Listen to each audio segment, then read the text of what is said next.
I will talk today about the United States' savage occupation of Haiti. In 1915, the United States Marine Corps invaded a sovereign nation that had already won its freedom from slavery and colonial rule. For 19 years, they governed by the rifle, the whip, and the racist decree. They called it a stabilizing intervention. They spoke of financial responsibility and civilizing duty. But for the people of Haiti, the first black republic in the world, it was a second slavery, a systematic campaign to dismantle their sovereignty, plunder their economy, and crush their spirit. So, this is not a story of misguided benevolence. This is the story of the U.S. occupation of Haiti, a foundational chapter in the long history of American imperialism and a deliberate act of subjugation with consequences that reverberate to this day. The official pretext was chaos. In July 1915, a mob in Port-au-Prince lynched Haitian President Villebrun-Guillaume Sam after ordering the execution of political prisoners, leading to his violent death at the hands of revolutionaries who stormed the French legation where he sought refuge. U.S. President Woodrow Wilson, citing anarchy, sent in the Marines. The real motives were nakedly strategic and financial. Haiti was indebted to U.S. banks. More critically, it sat astride the Windward Passage, a crucial shipping lane the U.S. sought to control from a potential German threat. Haiti's sovereignty was an inconvenience to American hemispheric dominance. Americans did not come to help, but they came to collect. They came to control. The instability was a manufactured justification for a pre-planned takeover of Haitian finances and territory. The occupation was governed by a virulent scientific racism. U.S. officials and Marines viewed Haitians not as citizens of a republic, but as primitive, childlike people incapable of self-rule. This ideology, a direct descendant of the so-called white man's burden, provided the moral cover for unspeakable brutality. It framed exploitation as education and plunder as progress. The first act was to dissolve the Haitian army and replace it with the gendarmerie, a brutal police force commanded by white U.S. officers. Its purpose was not to protect Haitians, but to suppress them. It became the primary instrument for enforcing forced labor and hunting down resistance. The most infamous instrument of control was the corvée, a system of forced labor. Marines would raid villages, round up men at gunpoint, chain them together, and force them to build roads for the occupation's military and economic needs. This was not a metaphor for slavery, but it was its literal reincarnation on Haitian soil. Men were beaten, starved, and worked to death. The roads built by blood were touted as gifts of modernization. The corvée was the occupation's core truth. It revealed the project not as development, but as extraction. It was a public, brutal reminder that Haitian bodies were considered property of the state, a state now headquartered in Washington. To legalize the plunder, the U.S. rewrote Haiti's laws. In 1918, under Marine Guard, a sham referendum approved a new constitution, drafted in Washington. Its most notorious clause, it overturned a century-old law forbidding foreign ownership of land.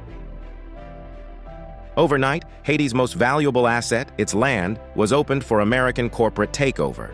The Haitian legislature, which refused to ratify it, was dissolved at gunpoint by American Marines. Total economic control followed. U.S. officials took direct command of Haiti's treasury, its customs houses, and its national bank. Every gourd of Haitian tax revenue was funneled first to pay debt to American and French creditors. Infrastructure and social services for Haitians bled dry to enrich foreign banks. This was dollar diplomacy at its most ruthless. The Haitian people did not submit.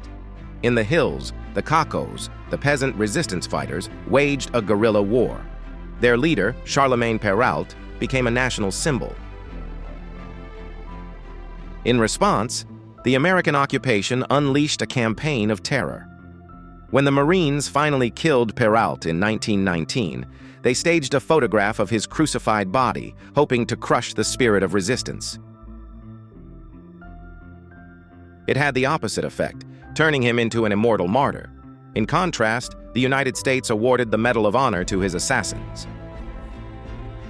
In addition, the U.S. Marine Corps, mostly composed of racist white Southern U.S. soldiers, responded with a brutal campaign.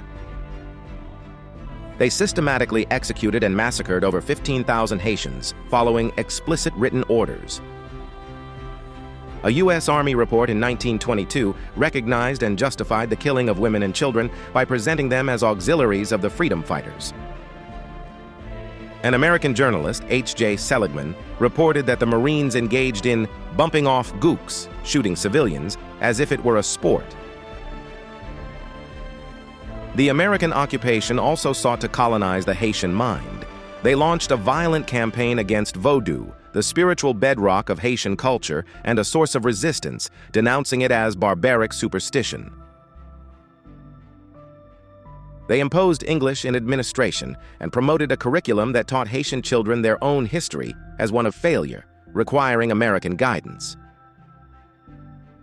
Under growing domestic and international pressure, the Marines finally left in 1934, but they left behind a trap. Financial control remained until 1947.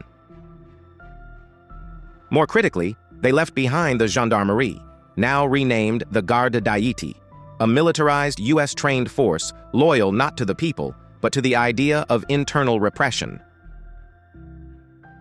This was the occupation's most devastating legacy. It destroyed Haiti's fragile democratic institutions and bequeathed it a brutal, centralized security apparatus. In 1957, that oppressive apparatus was inherited by François Duvalier, who turned it into the nightmarish Tonton Macoute, an undercover death squad that tortured and killed many Haitians. The 29-year Duvalier dictatorship, with its epic corruption and violence, was a direct product of the political vacuum and culture of militarism created by the U.S. occupation. The occupation structurally crippled Haiti. It locked the economy into a role as a supplier of cheap labor and raw materials. It prevented the development of a sovereign civil society or a functional state. So when we see Haiti today, struggling under the weight of debt, disaster, and political fragility, we are seeing the direct consequences of those 19 years. The occupation didn't just happen to Haiti, but it designed the blueprint for its modern crises. The U.S. occupation of Haiti was not a historical footnote. It was a calculated project of racialized domination. It stole sovereignty, rewrote laws to steal land, used forced labor to build infrastructure for its own benefit, and left behind a monster that would devour the nation's future. It stands as a stark rebuttal to the myth of American benevolence.